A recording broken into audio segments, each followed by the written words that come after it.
INFPs, this is Amanda, and in this video, I'm going to talk about intuition in terms of making decisions for INFPs. So intuition is a great decision-making tool. And it's interesting because oftentimes when you hear intuition discussed, people tend to be discussing it not in terms so much of its practical applications, but a little bit more in terms of the mystical, like receiving intuitive information, maybe about people or events, something like that. It's a little bit more, we talk about it like a little bit more like magically. And I don't think there's anything wrong with that, but I like to think about intuition and discuss it in terms of its practical day-to-day uses. And like I said, one of the big ones for INFPs is for decision making. So the reasons why INFPs should use intuition to make decisions is twofold. Number one, it's fast, and number two, it's accurate. So granted, both of those things do require that you practice with your intuition, and it also requires that your intuition is calibrated to the particular area that you're making decisions in. So practicing with your intuition, I just mean that in a more general sense, like just getting used to the idea of of making decisions with intuition. I mean, this could be as simple as, what am I going to eat for lunch? And instead of trying to make a logical decision, you allow your intuition to tell you what you're going to eat for lunch.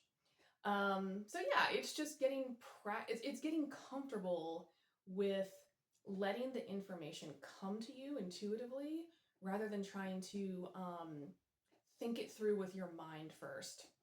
And then the other thing there that I mentioned was that your intuition, again, in order for it to be fast and accurate, it does have to be calibrated. And calibration is essentially, what I'm saying there is just that you've practiced with it, but you've practiced with it particularly in the area in which you're trying to make decisions.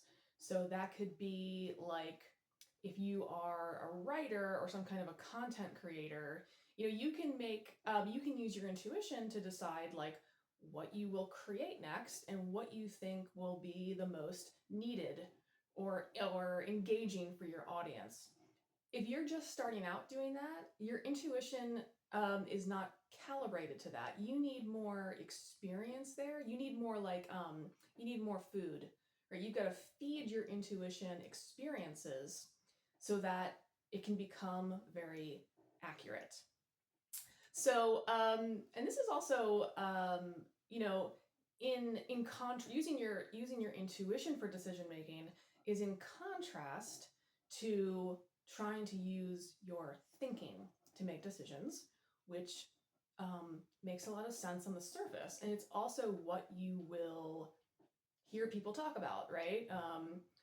Make a pros and cons list, pull out a spreadsheet, think things through, like what's the most rational or logical path to take here. Where INFPs get tripped up with that, and let me also point out, some people are very good at that. They would be much better with their thinking than with their intuition. But INFPs, we're not fantastic with our thinking function. But the other thing there is that our intuition will actually give us more information. Right? 'Cause thinking relies on what we can see, what is known, what is certain. And so if we're trying to use our thinking to make decisions, we may not actually be getting all the information that we need. And our intuition can give it to us, though it remains somewhat subconscious. But anyway, just to sum up, INFPs should lean more on intuition for decision making because with practice, it is the fastest and most accurate way to make decisions. If you liked this video and you like other INFP content, join my For INFPs newsletter. It's resources, news, and tips for INFPs. And I'll have a link below the video where you can sign up for that. All right, guys, thank you for watching, and I'll see you in the next.